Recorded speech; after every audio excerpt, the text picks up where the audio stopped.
Coverkillernation, there's a genre of metal that I very sparsely have talked about here in 2011, and it's not necessarily because it's been devoid of great albums. However, it's just been the fact that it's one that I have not focused a lot of attention on. For all the fans of this particular subgenre out there, I apologize. However, I'm sure that you have found reviews of the albums that you've loved from this year elsewhere. Either that, or you have requested that I do so. I've done album reviews for bands such as Forgotten Tomb and Wolves in the Throne Room, from Funeral Doom or Regular Doom, any sort of band that you can think of. However, now I'm going to talk about Krux, with their album 3, He Who Sleeps Among the Stars. Now, Krux, if it's a name that you haven't heard of, you should have heard of it, mainly because this is a band that's full of heavy metal royalty. And royalty isn't going to be kind of in the same light as a Metallica and Lou Reed type of collaboration, where you look at those names and you take a look at the numbers of records sold between the two of them, and you all of a sudden picture yourself as like you were in the court of a king. Of course, after Lulu, it'd be in the court of the shit king. But that's not the point. The 7-track, 45-minute long affair has 3 names that mean a great deal to me, and should mean a great deal to you. The first, of course, is going to be Frederick Ackerson, who is the new guitar player of Opeth. He has been a part of the Krux project ever since their first album back in 2003, so this is a band that actually predates his time in Opeth, which began in 2007. Now, of course, the mastermind behind this project is Leif Eldling, who was, of course, the bassist and one of the masterminds of Candlemass, and after their first breakup formed a short-lived project called Abstract Algebra that released 1 album, which is very good. However, it is very tough to find. If you ever see this album, pick it up. Don't hesitate. Don't think about it. Just do it. Now, he's also joined by Mats Levin. And Mats Levin has been a vocalist. He's been sort of a journeyman of sorts. He's been in Abstract Algebra, so this is kind of a reunion of sorts for him and Eldling. However, they've been on all 3 albums together, so it's not a reunion just for this album. It's been a reunion just with this project. He's also been a vocalist of Advance. And Yngwie Malmsteen, and he is still currently the vocalist of another band by the name of Fatal Force. So he's a very busy man. So, with all of that said, with all those names digested, with all those bands that have been listed, what does this album have to offer a metal fan? In the Doom variety and the Doom scale, something that's very reminiscent to the classic departments of the genre, you get exactly what you expect.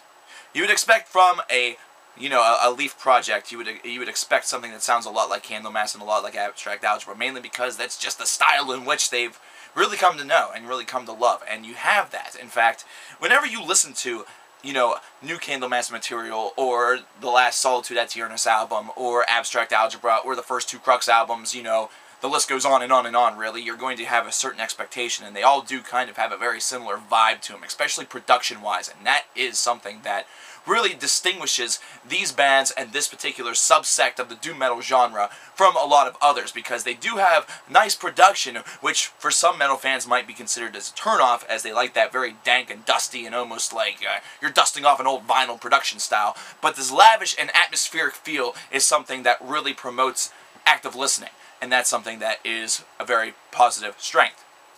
Now, Krux 3, this 45-minute long 7-track journey, which means that you're going to have some very, very long tracks. We have a track that eclipses 10 minutes, another 1 or 2 that are going to eclipse the 7-minute mark, and the rest of them are going to be kind of bridled between the 4 and 6-minute marks, are all going to have shining forces in the guitars. There's 2 guitarists on this album. I already mentioned one of them. And the dynamic vocals that Mats Levin is able to really expose on this album really suit the music well. And you might think to yourself, how hard is it really to be on a doom metal record? How hard is it really just to be on a doom metal record? Well, let me tell you, whenever you're on a project that involves former members of Candlemass, if you're in a project that involves someone that's in Opeth, if you're in a project that, you yourself have been a singer of Advance, which is closer to power metal, Yngwie, which basically borderlines on classic heavy metal, Fatal Force, Abstract Algebra, and you've done session work for tons of other bands of tons of other styles, you better be goddamn dynamic. And this man is. Mats is extremely dynamic. That's what's making him very well known and very well respected throughout the metal genre. And this is something that he exposes on this album, because we go from traditional highs to traditional lows. We're seeing low vocals, we're seeing high vocals. The highs are going to be the focus because he does have a nicer upper register. We even hear some growling on track number 2.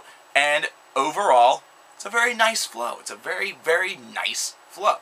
It reminds you a lot of Candlemass, as it should.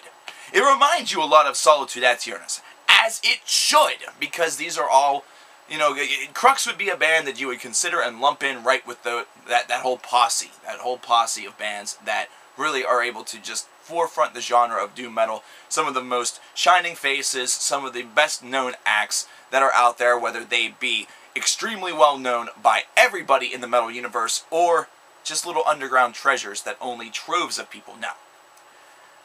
Now, the wide range is backed by frantic solos.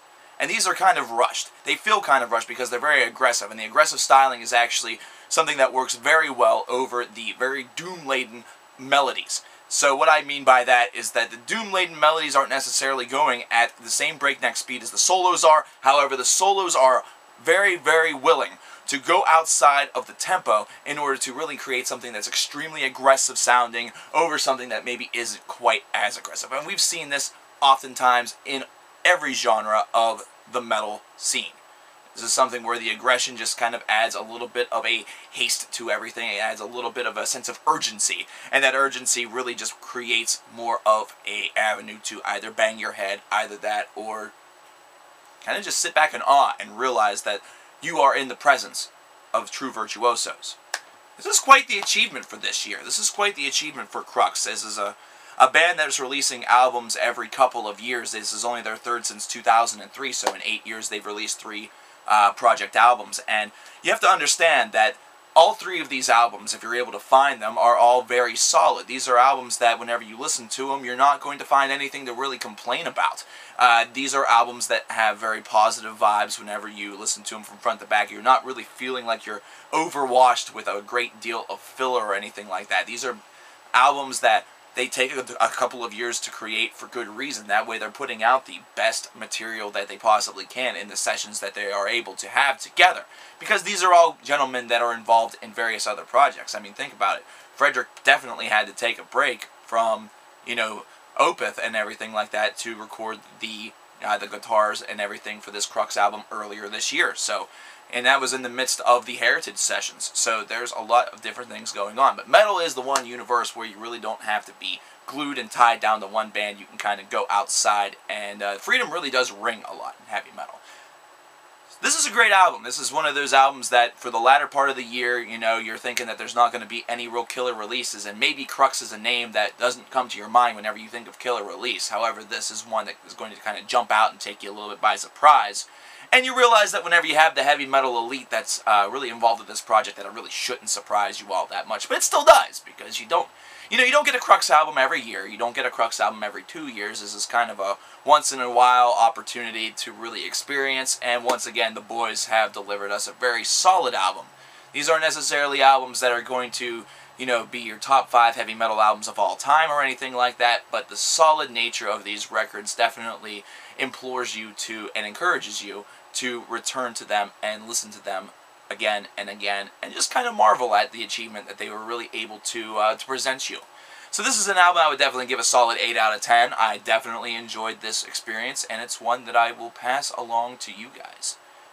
That said, we have less than a month really left. In fact, before this month is even over, before December is even over, I'll be presenting the top 25 albums of 2011.